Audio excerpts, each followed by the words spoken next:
My name is Patricia Torres, and I'm 24 years old. If you asked anyone who knows me, they'd probably say the same thing: Patricia is dependable. The kind of person who always shows up on time, remembers birthdays, and stays late to help when others don't. It's not glamorous. I've never been the loudest one in the room, never the type to turn heads when I walk in. But I believed, maybe foolishly, that steadiness was its own kind of strength. When I started dating Steven, I thought he saw that too. He used to tell me, "You make me feel safe," or "I've never met someone I can rely on the way I rely on you." Those words meant the world to me. I wasn't rich, I wasn't the life of the party, but I was there for him through every crisis, every breakdown, every setback. When his car broke down senior year, I dipped into my savings to cover the repairs. When he failed a class, I stayed up with him until 3 in the morning, quizzing him with flashcards. When he couldn't make rent for 2 months, I wrote the check pretending it didn't hurt. That's who I was, the safety net, the steady hand, the woman who didn't let him fall. But lately, something had changed. Over the past 6 months, Stephen had developed this restless edge, like being with me wasn't enough anymore. It started small little comments about how his friends' girlfriends surprised them with weekend trips or posted adventurous photos on Instagram. I brushed it off. Everyone compares themselves sometimes, right? But then the comments sharpened. When I suggested a movie night, he sighed. "We always do the same thing." When I cooked dinner, he'd say, "It's nice, just not exciting." And one night, when I mentioned wanting to save up for a house someday, he actually laughed. "God, Patricia, you sound like a 40-year-old suburban mom already." That one cut deep. But I didn't argue. I told myself he was stressed, maybe overwhelmed by how serious things were getting. People have phases. You don't throw away 3 years over mood swings. So when our anniversary came around, I thought, maybe if I remind him how much I care, he'll remember what we have is worth keeping. I booked a reservation at a nice downtown restaurant. Not the fanciest place in the city, but certainly nicer than our usual spots. I ironed my dress, brought flowers, even left a bottle of his favorite whiskey in his apartment for when we got back. When I knocked on his door that evening, bouquet in hand, he opened it, dressed fine, yes, but with a face that didn't brighten. "Roses," he said flatly. I forced a smile. "Yeah, happy anniversary." He took them, muttered thanks, and set them on the counter without so much as a glance. On the drive over, he barely looked up from his phone, chuckling at memes his friends posted. I tried to ask about his week. He answered with one-word replies. My fingers tightened on the steering wheel, but I told myself, he'll warm up once we get there. The restaurant was softly lit candles flickering between us. It should have felt romantic. Instead, Stephen sighed like he was already bored. "This place is fine," he said, scanning the menu. "I thought you'd like it," I said gently. "It's got great reviews." "Sure," he muttered. His phone lit up again. The server arrived cheerful, taking our drink orders. Stephen asked for a flashy cocktail he'd seen trending on TikTok. I asked for water. When the server walked away, I leaned forward, searching his distracted eyes. 3 years, huh? Hard to believe it's been that long." "Yeah," he said without looking up. "Time flies." I tried again. "Remember our first date, that little diner with the sticky booths?" He smirked. "Honestly, I only went because my roommate bailed. Didn't think it'd turn into anything serious." He said it like a joke, but it landed in my chest like a stone. I forced another smile and lowered my eyes to the menu. When the drinks came, I raised my glass. To 3 years together. Stephen clinked his lazily against mine and took a sip without meeting my gaze. So I asked softly, "Where do you see us in another 3 years?" That was the wrong question. He laughed, loud, sharp, echoing across the room. Heads turned. Heat rushed to my face as he shook his head. "Relax, Patricia. I didn't even think we'd make it this long. You're just a phase. Come on.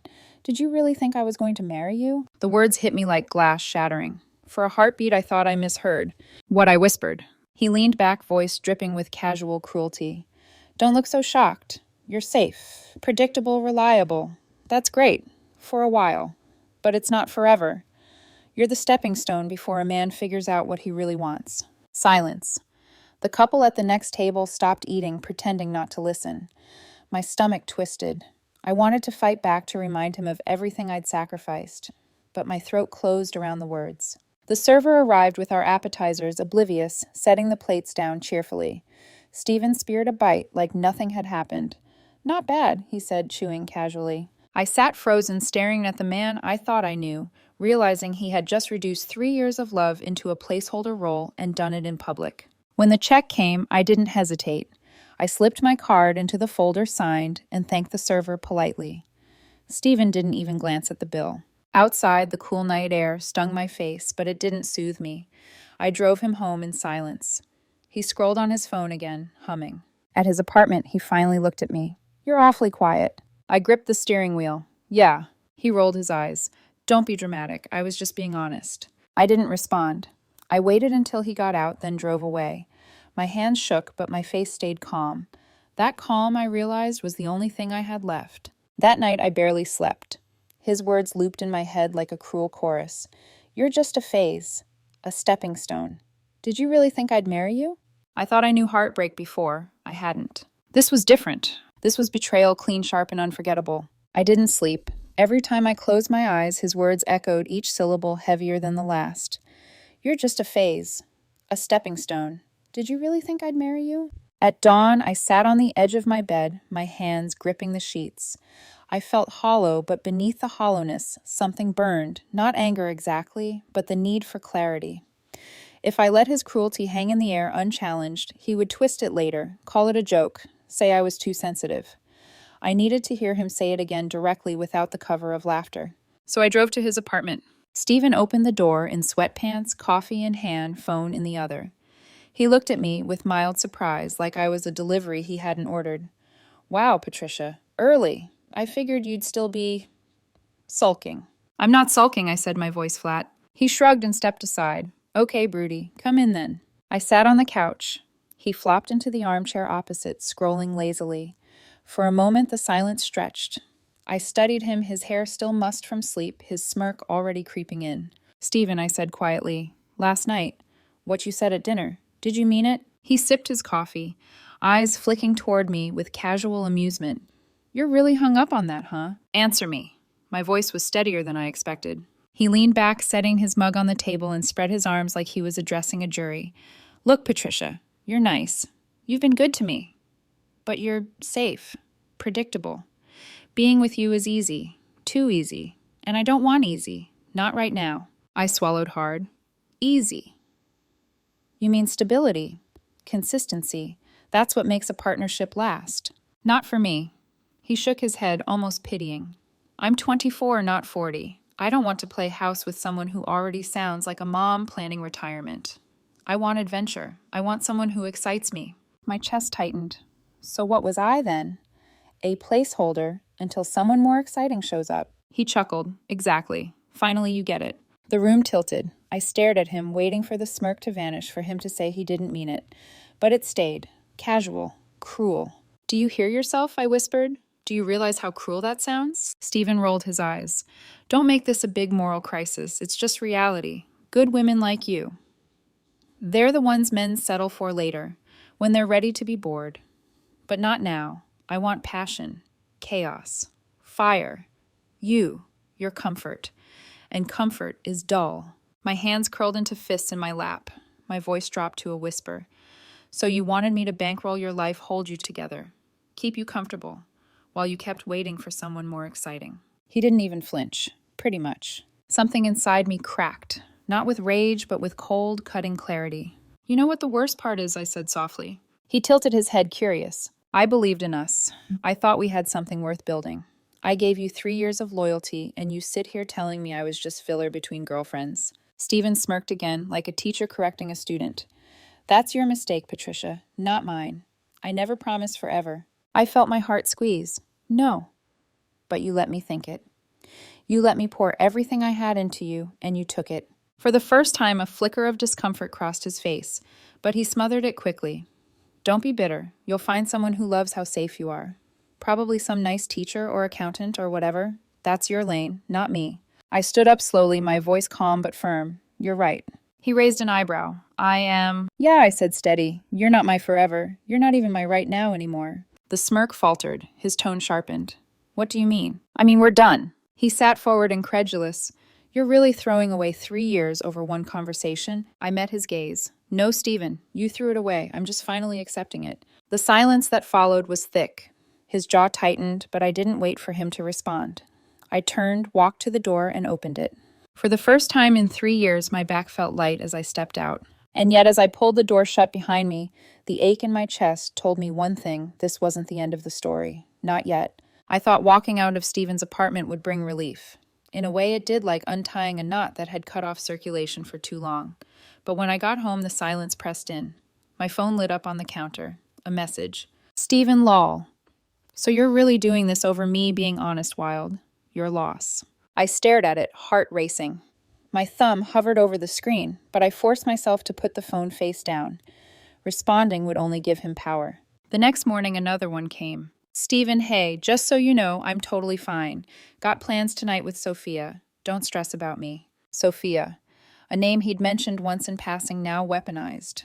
My jaw clenched. He wanted me jealous, wanted me to stew while he flaunted his upgrade. I pressed my lips together and said nothing. Days passed, the messages multiplied. Stephen, funny story. Sophia actually gets me. She's not afraid of life like you, Stephen. Patricia, can we talk? I think I came off harsher than I meant. You know I care about you, Stephen. Wow. After everything I did for you, you can't even reply, pathetic. It was like watching him cycle through emotions in real time, smug, needy, pleading, then bitter. I muted his number. But silence has its own weight. At night alone in my apartment, his words crept back into my head. You're just a stepping stone. I replayed all the nights I'd stayed up quizzing him, the money I'd spent, the steady hand I'd offered without question. I wanted to scream. I wanted to shake him until he understood what he'd thrown away. Instead, I picked up a pen. I started journaling, not polished entries, just messy, raw fragments. Why did I let myself be used? Why does silence hurt more than anger? Each page bled with questions I couldn't answer, but it was something, a place to put the weight. A week later, I found a note slipped under my door. I miss you. I miss us. Don't let one stupid fight ruin everything. You're the only one who ever really treated me right. Please call me. Stephen. The handwriting was rushed, desperate. For a split second, my chest tightened, the old instinct to fix, to comfort. But then I remembered the restaurant. His smirk. His laugh. You're just a phase. I folded the note in half and dropped it straight into the trash. The silence that followed wasn't empty this time. It was firm, chosen. But Stephen wasn't the type to stay quiet for long. One evening, leaving work, I spotted him leaning against his car near the parking lot entrance. My stomach dropped. He straightened when he saw me, forcing a smile that didn't reach his eyes. Patricia, finally. I tightened my grip on my bag. What are you doing here? We need to talk. No, I said firmly, we don't. He stepped closer, his voice dropping. So that's it. 3 years, and you're just done. I met his gaze calm but cold. You were done long before I walked out. For the first time, his mask cracked. His jaw clenched. His posture stiffened. You're twisting my words. No, I said evenly. You know exactly what you said. And so do I. I walked past him without another glance, the sound of my heels echoing against the pavement. Behind me, I heard him call after me, his voice tinged with something unfamiliar. Not confidence, not amusement. Desperation. But I didn't turn back. For the first time, I realized Stephen wasn't in control anymore. I was. Silence was supposed to be my shield. But with Stephen, silence only provoked escalation. A few days after the parking lot, I was at my favorite Saturday cafe, the one place that usually felt like sanctuary. The barista knew my order by heart. The smell of roasted beans soothed my nerves. But when I stepped outside with my cup there, he was leaning against the brick wall like he owned the block. Patricia, he said, straightening. His sunglasses hid his eyes, but his smirk was unmistakable. I stopped short. Seriously. We need to talk, he said again like a line rehearsed too many times. No, I repeated, voice clipped. We don't. He stepped into my path, lowering his glasses. For the first time, I saw the cracks. The puffiness under his eyes, the way his jaw clenched too tightly. He wasn't the cool, dismissive man from the restaurant anymore. He looked worn. Patricia listened, his voice dropped rougher now. Sophia wasn't what I thought. It's all chaos with her lies, drama games. You were different. You were real. I raised an eyebrow. So now I'm real funny. Last week I was boring. He flinched, but recovered quickly. I messed up. I didn't mean it the way it came out. I thought I wanted fire, but it just burned everything down. With you, I never had to question if you cared. I stared at him, heart steady. No, you never questioned it because you knew I'd always be there. You loved the comfort I gave you, not me. There's a difference. For the first time, his smirk faltered. His hand tightened around his cup until the cardboard crumpled. You think you're too good for me now? I shook my head. No, I just know I'm too good to be your placeholder. I walked past him, my voice calm but final. Goodbye, Stephen. His silence behind me was louder than any insult he could have thrown. 2 weeks later, I went to a mutual friend's birthday party. Sam was one of those people everyone showed up for, which meant I knew Stephen would likely be there. My stomach twisted as I approached the door, but I told myself I'm not running anymore. He doesn't get to haunt me out of my own life. The house buzzed with laughter music spilling into the night air. I was greeted warmly hugged by people I hadn't seen in weeks. For the first time, I felt lighter. I wasn't the woman defined by heartbreak. I was Patricia again. And then I saw him. Stephen stood across the room nursing a drink, trying too hard to look casual. His posture stiff, his smile forced. He caught sight of me, froze, then straightened his shoulders like he was bracing for battle. I felt the shift in the room, whispers, glances. Everyone knew. He crossed the space, stopping in front of me. His voice was soft, rehearsed, but trembling at the edges. "Patricia, can we talk?" I held my glass steady. What is there to talk about? Not here. His eyes darted to the people watching. "Please, just step outside with me for a minute." I shook my head. "If you've got something to say, say it." The mask cracked. His voice rose sharper, desperate. "Fine. I was wrong. Okay about everything. About you. About us." I thought I wanted someone exciting, someone different. But all I got was chaos. You were the only one who ever cared, the only one who showed up. The room went quieter. A few people pretended not to listen. My heart pounded, but I didn't waver. Stephen's eyes glistened. "Please, Patricia, I just want another chance. We can start fresh. I swear I won't take you for granted this time." I studied him not with anger, not with longing, but clarity. "No, Stephen." His voice cracked. "Why not, after everything we had?" I cut him off. "Because what we had died the night you told me I was just a phase, a stepping stone. Remember?" His lips parted like he might deny it, but he saw in my eyes that I remembered every word. I continued calm, steady, unshaken. "I gave you everything I had. Time, loyalty, love. And you laughed in my face for it. You wanted chaos adventure. You found it. But that's not my world. Not anymore." His face tightened, color rising. "So that's it. You're just done." I offered a small, polite smile. "I've been done. I just didn't realize it until now." For the final time, I turned away. Behind me, he stood alone, stripped of his swagger. And for once, nobody rushed to stand by his side. I wasn't his backup plan anymore. I wasn't his safety net. I was free. After that party, word traveled fast. I didn't need to speak about what happened. People saw it with their own eyes. Stephen's image, once polished and magnetic, began to crumble. Mutual friends who used to laugh at his jokes now rolled their eyes when his name came up. I heard whispers, how his fling with Sophia ended in chaos, how she caught him messaging other girls, how their screaming matches spilled into public. One evening over drinks, my friend Jenna leaned in smirking. "So, did you hear Stephen's thing with Sophia blew up already?" I kept my face neutral, swirling the ice in my glass. "Oh, total disaster," Jenna said. She blasted him online for being a liar. Said he's immature, selfish, only cares about himself. Half her posts are cryptic quotes, the other half are digs at him. I smiled faintly, but inside something shifted. Not triumph exactly, more like relief. For once the truth was visible to everyone else, not just me. 2 weeks later, I attended another gathering. Music pulsed, laughter echoed, and for the first time in months, I felt genuinely present. I laughed too loud at inside jokes, clinked glasses with old friends, and caught myself smiling without forcing it. Then across the room, I felt eyes on me. "Stephen." He stood near the corner, drink in hand, his shoulders slumped just slightly. His once cocky stance had softened into something smaller, almost uncertain. When our eyes met, he straightened, plastering on that familiar smirk, but it flickered weak. I turned back to my conversation deliberately unbothered, but moments later he was beside me. "Patricia," he said, voice softer now, almost pleading. "Can we talk?" I didn't flinch. We already did. "Not really," he insisted. His eyes darted around at the watching faces. "Just, please, step outside with me." I shook my head. "If you have something to say, you can say it here." His jaw clenched. I could see the pressure of all those eyes on him. He lowered his voice, but not enough to escape the hush of people leaning in. "I made a mistake," he said. "About everything. I thought I wanted excitement, but all I got was emptiness. You were the only one who ever treated me right. The only one who showed up when it mattered." Whispers spread. People were listening, pretending not to, but they were. Stephen's desperation hung in the air. I lifted my chin steady. "And yet you told me in front of strangers that I was just a phase, a stepping stone. Did you forget that? Color rose in his cheeks. I didn't mean it like that. You meant it enough to laugh at me, I cut in. You meant it enough to watch me pay for dinner while you dismissed me like I was disposable. His mask cracked further, his eyes glistened. Patricia, please. Don't do this.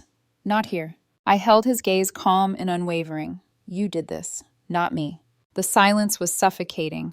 Then someone turned up the music again, breaking the tension. But the damage was done. Stephen's image, the confident man who always had the upper hand, was shattered in front of everyone. He stepped back, eyes darting, shoulders hunched. For once it wasn't me shrinking under his words. It was him. I turned away, joining my friends again. The laughter felt easier, freer, like sunlight after a storm. And from the corner of my eye, I saw Stephen standing alone. No one rushed to comfort him. No one defended him. He wasn't the man people admired anymore. He was just Stephen. And I wasn't his shadow. After that night, something inside me shifted permanently. For months, I had carried Stephen's words like chains. You're just a phase, a stepping stone. But now those words no longer cut. They sounded small, pitiful, even a reflection of him, not me. The silence from him stretched longer this time. No texts, no notes under my door, no ambushes outside cafes. Maybe he had finally realized he'd lost the script, that I wasn't going to play my old role anymore. And in that quiet, I rediscovered myself. I went out with friends more. I laughed without holding back. I stayed up late watching movies alone and found comfort in my own company. The apartment that once felt like a cave of loneliness became a place of peace. My journal pages, once filled with questions and pain, began to change. One night I wrote, I was never just a phase. I was a chapter he wasn't ready to keep. And that truth settled deep in my bones. Weeks later, I ran into him one final time. Not planned, not dramatic, just life crossing paths. It was at the grocery store. I turned into an aisle, and there he was, standing by the pasta shelf, looking older, somehow more tired. His cart was half empty, his clothes rumpled. For a split second, our eyes met. He opened his mouth like he might say something. Apologize. Beg. Repeat the cycle. But I didn't give him the chance. I simply offered a polite nod, the kind you give to a stranger, and walked past. And in that moment, I felt it fully freedom. Stephen used to consume my thoughts. Now he barely crossed my mind. He had become what I once feared I'd be to him, just someone from the past. And strangely, I didn't feel anger anymore, not even resentment, just clarity. He had shown me exactly who he was, and I had finally learned exactly who I wasn't. I wasn't a placeholder. I wasn't a phase. I was Patricia Torres, and for the first time in years, I belonged entirely to myself. I left the store with nothing heavy in my chest, no storm at my back, just the sun on my face and a future that for once felt wide open. Stephen was no longer my story. He was just someone I used to know.